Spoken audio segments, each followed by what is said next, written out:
Bonsoir à toutes et à tous, bienvenue dans ce webinaire spécial interview. Donc c'est un format un peu spécial que moi j'ai jamais fait avec Self Invest interview. Ce soir on accueille Bernard Pradeclos. J'allais dire que je ne présente plus, mais je vais quand même présenter pour les personnes qui ne le connaissent pas. Donc ce soir, on fait une interview de Bernard Pradeclos pour son livre L'investisseur stratège qui est sorti il y a quelques semaines. Donc Bernard, c'est ton troisième ouvrage. Le premier, tu l'as écrit en 2008 et 8 ans après, tu as écrit un deuxième livre qui s'appelle Stratégie de marché. Et donc là, nous sommes 8 ans après. J'ai l'impression que tu fais une espèce de tu travailles pendant 8 ans pour écrire un nouveau livre. Et donc nous avons le nouvel ouvrage Investisseur stratège, élaborer des stratégies de trading solides et durables pour gagner en bourse. Donc Bernard, pour les personnes qui ne connaissent pas, il est trader professionnel depuis 1995, donc plus de 20 ans, 25 ans d'expérience sur les marchés financiers. Contrairement à beaucoup de traders qu'on voit sur les réseaux, ceux qui forment les particuliers, tu as passé de nombreuses années en tant que trader institutionnel. Donc, tu as eu la partie institutionnelle où tu as été trader et directeur de la gestion chez Hermes Alpha Fund. Et puis ensuite, tu as travaillé pour une autre société qui s'appelle Geneva Trading Advisor, où tu as été head trader. Donc société spécialisée dans le trading et la formation. Et puis ensuite, tu es devenu trader pour compte propre. Et c'est ça qui t'a peut-être déjà amené à écrire donc ces trois livres sur le trading. Alors déjà, moi, j'aurais une première question pour toi, c'est comment se passe en fait la transition entre trader institutionnel et trader pour compte propre? C'est quand même deux mondes qui sont un petit peu différents. D'un côté, tu traites avec des fonds importants d'une société et ensuite tu passes à trader tes propres fonds. Donc, est-ce que tu as vu, toi, en tout cas, une vraie différence? Est-ce qu'il y a des outils qui t'ont manqué? Est-ce que tu t'es senti perdu? Comment tu as vécu cette fameuse transition? Merci pour cette introduction, Raphaël. C'est une excellente question en plus. Je te félicite. Parce que les questions, ce n'est jamais simple à trouver. Alors écoute, en plus, moi j'ai eu en fait un parcours plus compliqué que ça. C'est-à-dire que j'ai d'abord été trader individuel après mes études supérieures. J'ai été recruté dans un fonds parce que j'avais des résultats.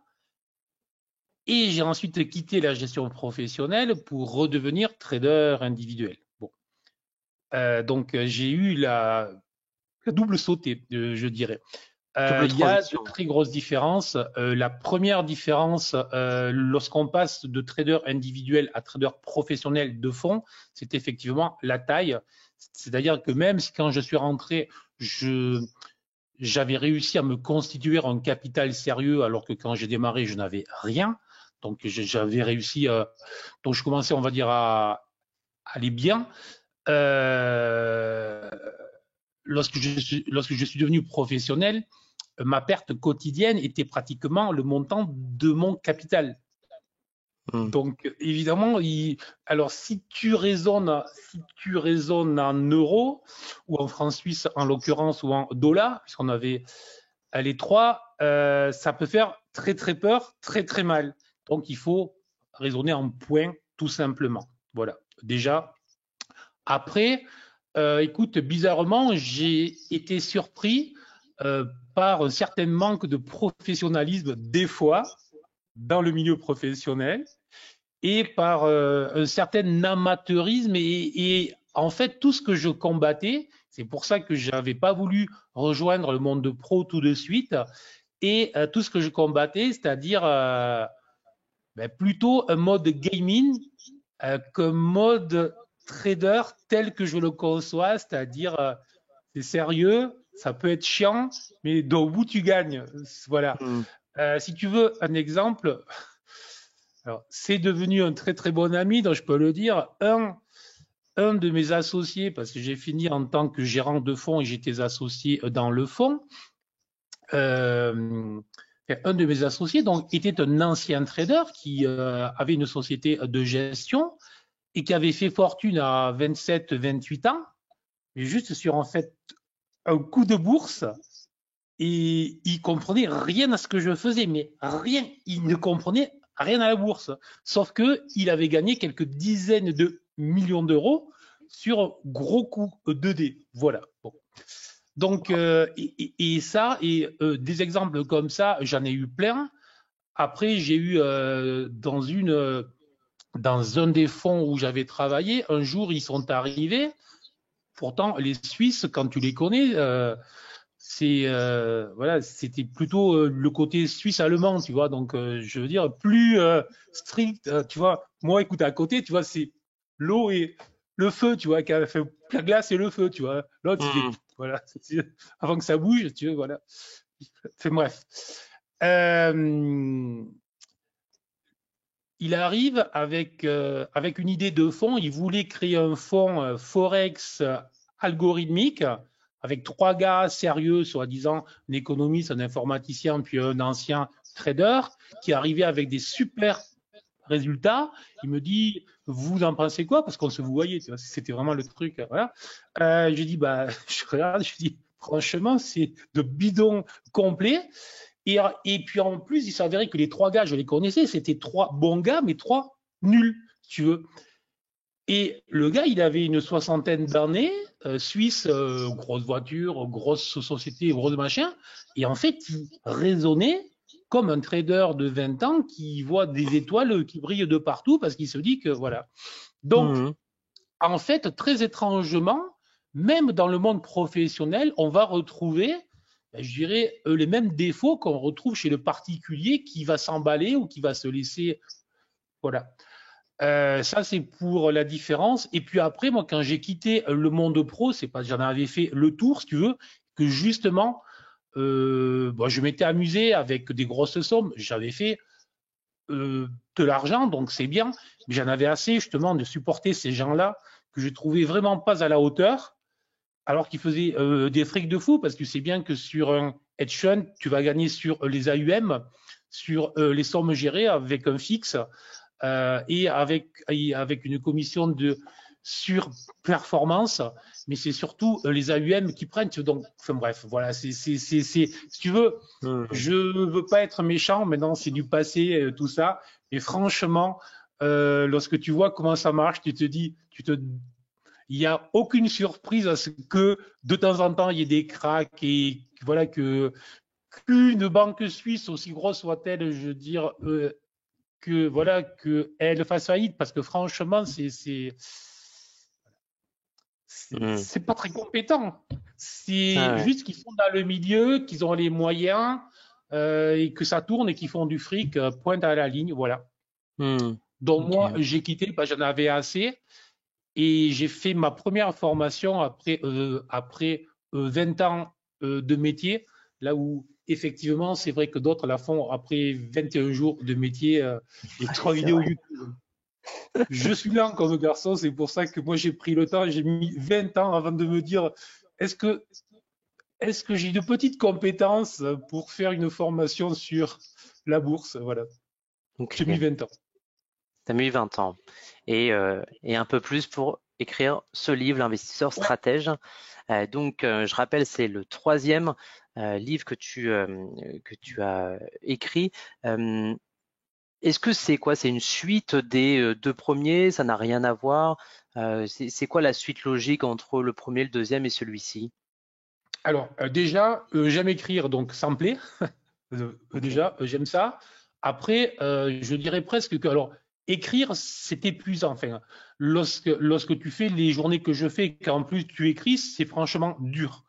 Mais ça me plaît, donc je fais. Et puis après, j'aime mon métier, j'aime comprendre la bourse, j'aime comprendre pourquoi les traders perdent, pourquoi certains gagnent. Donc, essayer de trouver les leviers qui vont faire que des traders vont enfin gagner et vont sortir de la spirale de la perte. Donc ça me plaît. Donc tous ces sujets-là m'intéressent.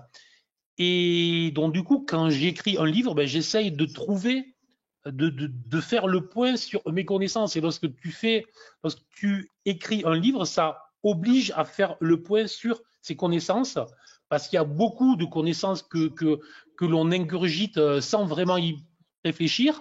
Ben, lorsqu'on écrit, on est obligé de se poser, de rechercher, enfin, de aller plus loin. Voilà. Et ça me plaît.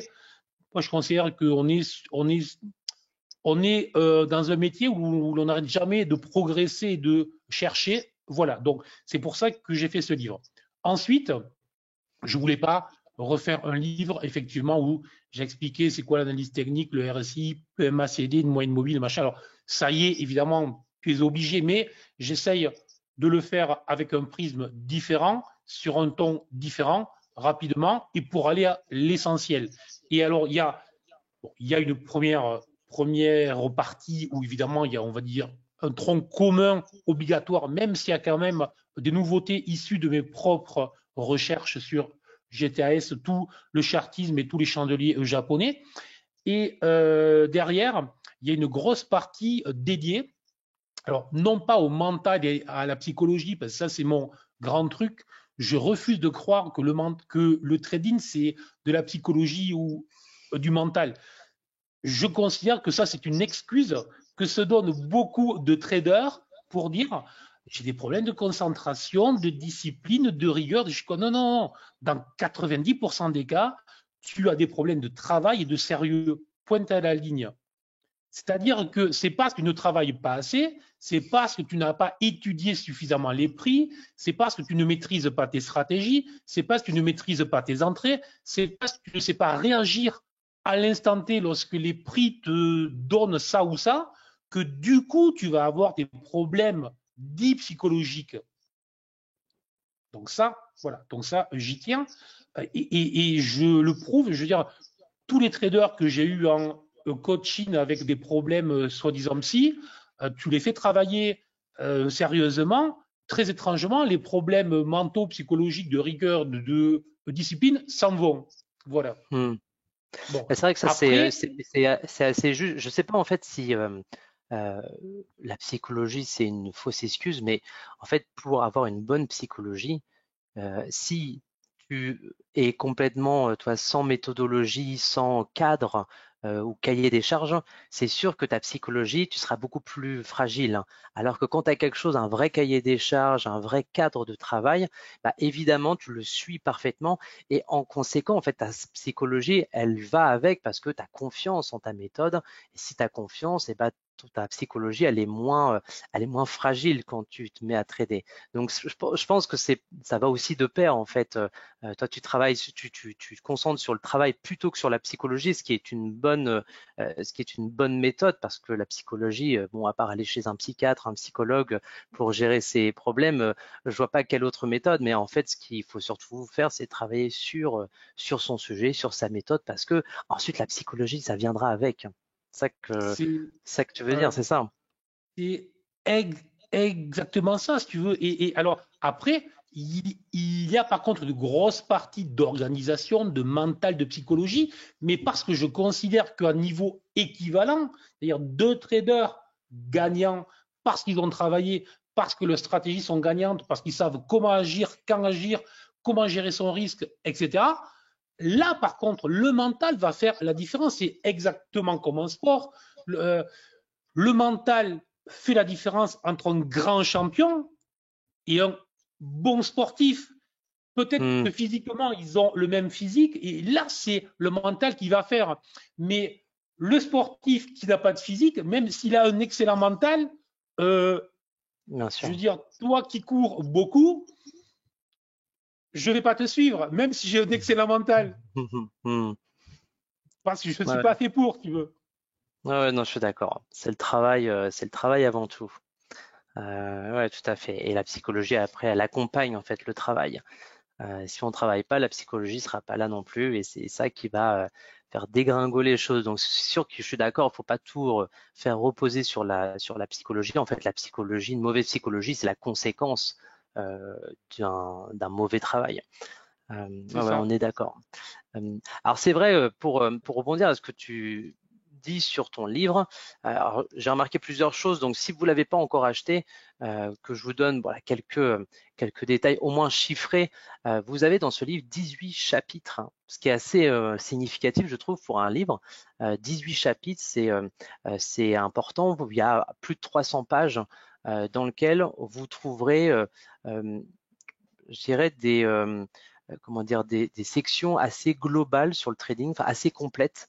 C'est-à-dire par exemple, Bernard, il a conçu une méthodologie qui s'appelle GTAS, qui est une méthodologie, qui est comment dire, une série d'outils que vous pouvez utiliser sur la plateforme NanoTrader, par exemple.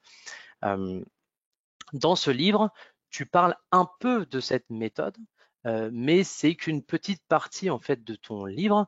Donc, on s'attend pas. Peut-être qu'on pourrait s'attendre à regarder, à avoir un livre qui parle de ta méthodologie, de ta propre stratégie, alors que non, moi je dirais que c'est plutôt un peu une bible. Enfin, ça fait partie des bibles des livres de trading parce que quand on achète ça, on a plein de choses. On a à la fois du chartisme, on a de la psychologie, on a du money management et c'est pas. Toi, tu dis que tu le vois, tu l'abordes un petit peu, mais la psychologie, typiquement, tu en parles pendant quasiment 100 pages. Donc, c'est Oui. pas une petite partie. Le money management, pareil, tu en parles pendant longtemps. Tu parles aussi de plusieurs types de stratégies. Et donc, c'est quand même un livre qui est très, très complet, qui du coup, je pense, s'adresse quand même à la plupart, pas seulement aux personnes qui te suivent et qui connaissent ta méthode et qui veulent aller plus loin. En fait, c'est n'importe quel type d'investisseur qui, lorsqu'il achète ce livre, en fait, il pourra apprendre des tas de choses sur les figures chartistes.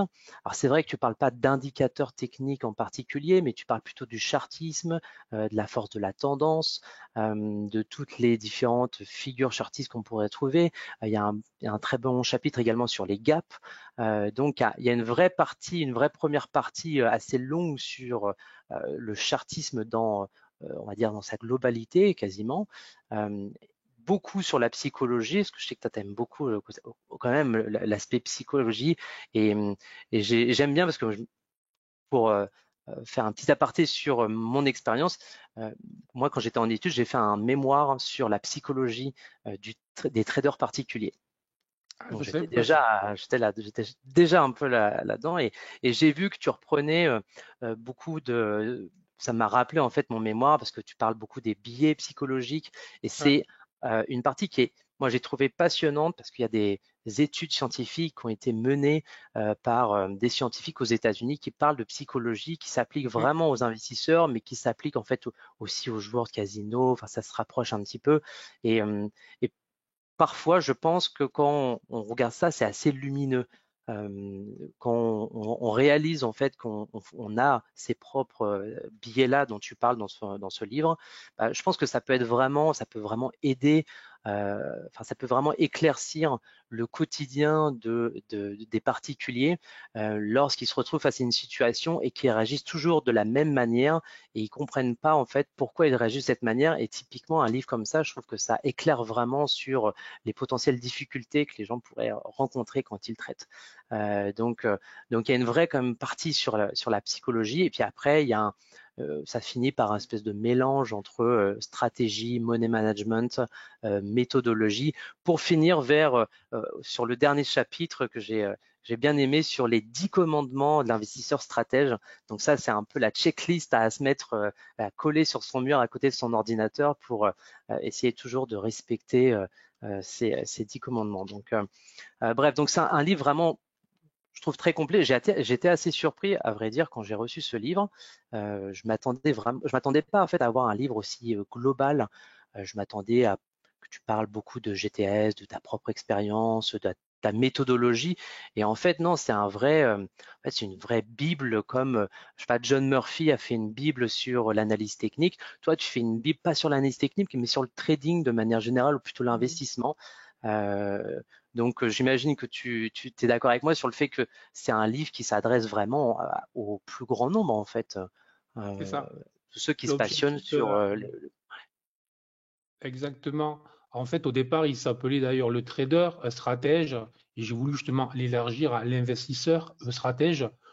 Pour moi, il s'adresse vraiment autant à celui qui veut faire du trading ou du day trading qu'à l'investisseur. C'est pour ça que je te remercie vraiment pour tout ce que tu as dit. Ça me touche beaucoup parce que c'est vraiment ce que j'ai voulu faire. Faire un livre complet qui puisse s'adresser à tout le monde et effectivement finir avec la création de stratégies en montrant pas à pas comment on peut faire évoluer une stratégie. À ce propos, il y a des compléments vidéo, des lives, etc. pour tous les lecteurs du livre, puisqu'il y a des QR codes qui leur Oui, donnent accès à des lives dédiés. On a fait le premier la semaine dernière, donc les lecteurs posent toutes les questions qu'ils veulent. Il y a aussi des vidéos spéciales, etc. Voilà, il y a tout un accompagnement. Voilà, parce que comme je te dis, moi, ça me plaît, je m'éclate vraiment à faire ça. Lorsque j'ai quitté le monde pro pour y revenir, bon, voilà, je pouvais largement arrêter de bosser, sauf que je me suis fait peur. Ça faisait plusieurs années que j'étais qu'en face de mes écrans. Je me suis dit, je vais trader tout seul là, comme un con. Et tu vas déjà que tu es peut-être un petit peu vrillé, tu vas finir de vriller totalement, si tu veux. Donc j'ai cherché, je me suis dit, je fais quoi? J'achète une boîte, j'investis, je fais des trucs, tu vois. Et je ne me voyais pas nécessairement faire ce que je fais là, parce que lorsque tu as passé beaucoup de temps derrière les écrans, même si j'avais formé des traders, je les formais en tant que professionnel. Donc, si tu veux, j'étais pas nécessairement dans une empathie totale pour être gentil. C'était comme ça et comme ça. Noir, c'est noir. Blanc, c'est blanc. C'est pas gris. Voilà. Alors qu'aujourd'hui, j'ai appris à être dans l'empathie. La formation. Et donc, ben voilà, je me suis rendu compte justement que apprendre aux autres, me former, et moi, enfin, continuer moi à me former sur le sujet et toujours chercher ce que tu disais, c'est passionnant. C'est vrai qu'il y a une grosse partie sur les biais psychologiques, le bruit, etc. Donc, toutes ces notions de prise de décision, comment on prend la décision, quand et comment on réussit à prendre la décision dans un cadre le plus serré possible pour que dans le temps, quelles que soient nos émotions, justement, je ne décide pas de manière différente. Sinon, effectivement, mon trading ne pourra pas être efficace. Voilà, donc tout ça, c'est passionnant. Et ben voilà, c'est sympa à faire que je te dise. Et je te remercie. non, je comprends. Non, mais je comprends. Et puis, j'insiste, alors c'est pas un énième livre généraliste hein, sur le trading, parce qu'on pourrait se dire, bon, bah, c'est très global, ça parle de manière superficielle de tous les sujets. Euh, Là, je pense que tu as sélectionné déjà des sujets et tu peux pas parler de tout le chartisme même en un livre. Et ce que j'ai trouvé intéressant pour pour dire le fait que c'est pas un énième livre, c'est que à chaque fois il y a toujours des petits apartés que tu mets dans le livre dans toutes les sections quasiment, des apartés sur ton expérience ou le côté trading pratique. Enfin, il y a des apartés qui s'appellent souvent l'essentiel ou le trading pratique, c'est-à-dire que tu parles peut-être un peu de la théorie des bougies, la théorie des chandeliers, des figures chartistes, et tu y ajoutes ta propre expérience. Hein. Et ça, c'est très intéressant parce que, je veux dire, les chandeliers japonais, tu peux aussi acheter un livre sur les chandeliers japonais et puis bon, bah, tu vas apprendre bêtement.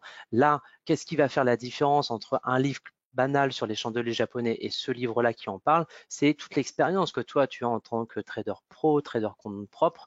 C'est l'expérience que tu tires de la, comment dire, de la pertinence hein, de ne travailler que sur les chandeliers japonais. Et ça, je trouve que c'est très bien fait, c'est une espèce d'aparté dans les livres. Je ne sais pas si on peut voir, mais vous voyez, vous avez une partie ici avec la théorie, et vous voyez en bas, il y a écrit méthode GTS. Donc là, comment on utilise la méthode GTS pour cette figure chartiste qui s'appelle l'étoile du soir.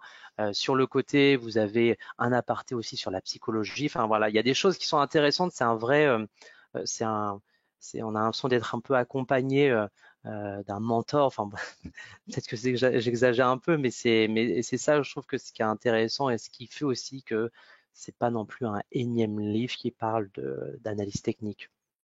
Ouais.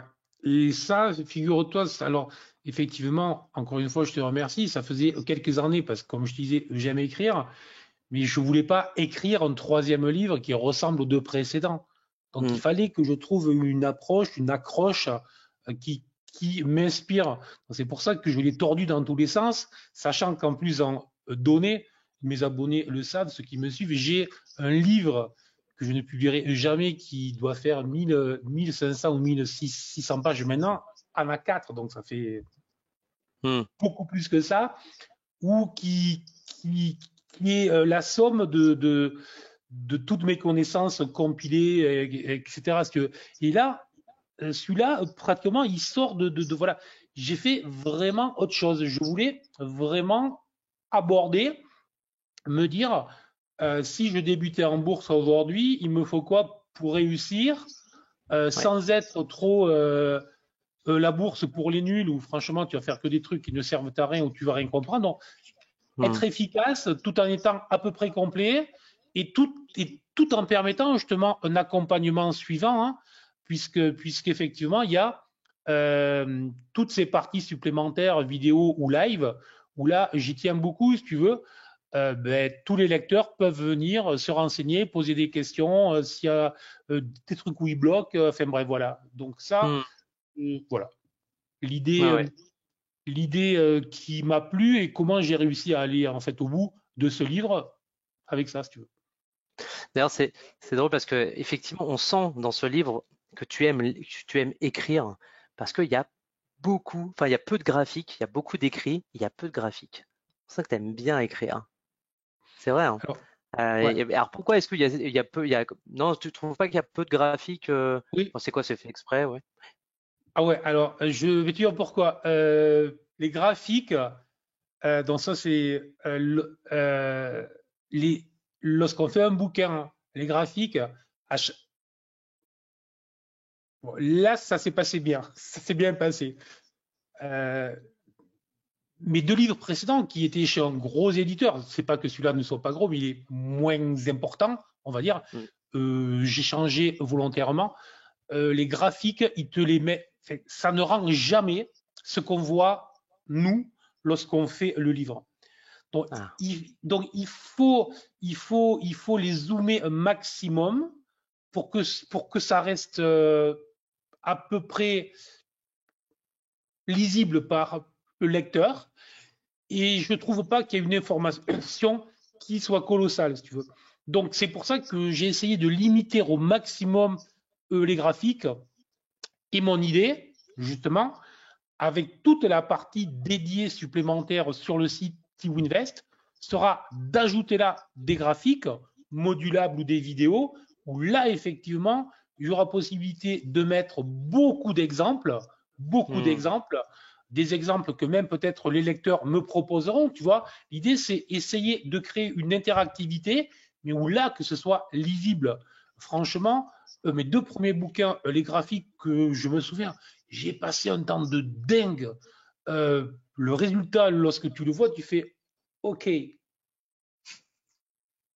C'est moi qui l'ai fait, donc je vois à peu près ce que j'ai fait, mais je me mets à la place du lecteur. Et il y a très longtemps, franchement, que je lis plus de livres de bourse, mais je me souviens les premiers que je trouvais, écoute, en fait, à Londres, parce qu'à l'époque, en France, on n'en trouvait pas, ou pratiquement pas. Les graphiques, quand tu les regardais, c'était pourri, si tu veux, pourri. Donc, je ne trouve pas que les graphiques sur les livres, ce soit, voilà. Donc, j'ai limité vraiment au maximum, et c'est pour ça que j'ai fait à la fin les stratégies en mettant les exemples, mais gros zoom, où là, c'est clair, mais voilà, c'est tout. Ouais, c'est vrai. Non, je comprends bien. Alors, c'est vrai que quand vous allez au tout début du livre, il y a le fameux QR code. Donc, ce QR code, quand vous y allez, en fait, on arrive sur ton site et on arrive sur une liste de vidéos sur la méthode GTS. C'est là où on voit le côté un peu interactif. On peut s'inscrire à des sessions privées de questions-réponses, où là, tu montes tes graphiques. c'est une bonne idée, hein. Parce que c'est vrai que c'est toujours, et François confirme dans le chat que c'est souvent illisible les graphiques. Ouais, c'est vrai. Ok, très intéressant. Bon, bah moi je continue à le lire, je l'ai pas terminé, mais c'est vraiment ouais, c'est un bon livre. Et puis ça s'adopte bien parce que l'été arrive, quand on est sur la plage et qu'on s'ennuie, c'est un bon livre parce que c'est écrit. Et c'est vrai que c'est pas que des images de graphiques et puis en plus parfois bon, c'est bien des graphiques où on montre, bon bah regardez cette méthode-là, elle fonctionne, mais ce que je trouve toujours un peu compliqué, c'est de, de, essayer de prouver avec un seul graphique qu'une méthode fonctionne. Impossible, hein. Il faut du backtest, il faut tout ça, donc c'est un peu malhonnête presque de mettre, de montrer, regardez, ça marche, hein. C'est exactement ça. Et alors moi, j'ai toujours ce dilemme lorsque je montre des exemples, et c'est ce que j'explique souvent lorsque je fais les formations ou les trucs. Je dis, là, je vous montre que ça marche, par exemple, avec GTS. Là, je parle GTS, les indicateurs, nano, les couleurs, les doubles croisements, par exemple, lorsqu'on a fait la formation l'autre jour, là. Je le sais parce que je l'ai testé, j'ai plusieurs centaines de cas, donc je sais que ça paye. Et je lui dis, mais je pourrais très bien vous prouver le contraire avec 3 exemples, avec 10 exemples, avec 25 exemples, parce que je peux vous sortir 25 exemples qui marchent. Mais si c'est 25 exemples sur 100 cas et qu'il y en a 75 qui ne payent pas, tu vois ce que je veux dire? Donc, ça, c'est toujours, et hélas, et ça, c'est pour moi un des trucs les plus compliqués parce que je me rends compte que là, et c'est pas du tout une critique, hein, je veux dire, mais lorsqu'on parle et les gens voient le truc et tout de suite en face, ils voient le fric. Enfin, ils voient le succès, la réussite. Si tu dis non, mais là, ça marche, mais c'est. Non, paf, c'est fini, si tu veux. Tu as un moment, tu as le cerveau rationnel qui a pris l'information, l'émotionnel qui a pris le dessus, c'est terminé. C'est terminé. L'autre, il ne voit plus rien. Et donc, toi, tu expliques que mais non, c'est fini. Donc, ça, c'est souvent un gros combat à faire.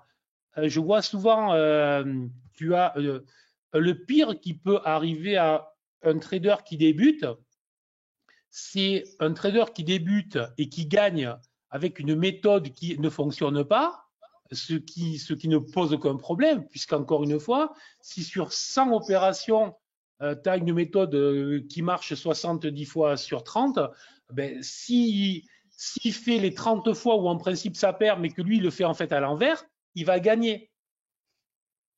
Donc, il va faire du fric avec une méthode qui ne marche pas. Il a son ego qui va péter, ce qui est légitime et normal, parce que même en étant calme, à un moment, on se croit bon. Et derrière, ça finit très mal. Et pour redresser tout ça, c'est très compliqué. Parce que pour remettre le truc à l'endroit et expliquer que tu gagnais et que c'était juste le hasard qui faisait. Et ça c'est très compliqué à expliquer que lorsqu'on gagne, et une fois, il y en a un qui m'a insulté, qui m'a envoyé des emails, et quand il m'a insulté, il me dit, mais non, c'est pas vrai, c'est pas comme ça. Je dis, ok, pas de souci, tu penses ce que tu veux, mon gars. Moi, je dis que une fois que j'ai cliqué, c'est le hasard, le titre d'après, je ne le connais pas. Je ne le connais jamais. Si tu veux, donc, mon job, c'est j'ai quoi sous les yeux, comment est-ce que j'agis avec quoi, où est-ce que je pose le stop et comment est-ce que je sortirai. Pointe à la ligne. Une fois que je dis ça, je clique, mon job est terminé. Ensuite, c'est le marché qui se charge de que je gagne ou que je perde. Et j'ignore totalement si la fois suivante et les 2, 3, 4, 5, 7, 8, 10 fois suivantes vont se traduire par un gain ou par une perte. Mais ça, quand tu l'expliques, il y en a peu qui veulent rentrer dans ce raisonnement parce qu'on a la volonté de comprendre et de maîtriser le marché. Or, on ne maîtrise rien. Le seul truc qu'on maîtrise, et encore à condition qu'il n'y ait pas de pète électrique, que Rex ne soit pas en panne, que Ronex ne soit pas en panne, etc. C'est le stop. C'est le seul truc que l'on maîtrise à peu près. Pégard au spread que tu peux avoir, voilà, mais c'est le seul truc que tu maîtrises. Et ça, lorsque tu l'expliques, ça fait peur en fait, parce que on veut être dans la maîtrise, dans la compréhension. Et en fait, il faut être dans la compréhension de la technique, de ce que l'on fait, de ce que l'on doit faire, et pas. Mais après, le marché fait ce qu'il veut. J'ai un avantage comparatif sur 100 trades, mais sur 10 trades, j'en ai pas. Ouais, c'est vrai.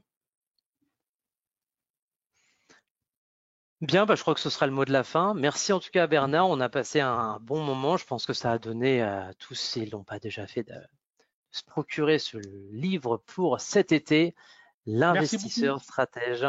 Merci à tous d'avoir participé. Je vous souhaite une bonne soirée et on se donne rendez-vous pour les personnes qui sont en réel chez Self-Invest, donc demain matin. Ah non, pas demain matin, parce que tu n'as pas de lundi matin. Donc là, le prochain événement, ce sera vendredi après-midi avec un consultant du groupe CME qui s'appelle Éric Bertrand qui va nous parler du trading sur indices américains. Ça va être aussi passionnant. Allez, bonne soirée à tous. Salut Bernard. Merci beaucoup. Ciao. Ciao. Au revoir à tous. Ciao, ciao. Bye.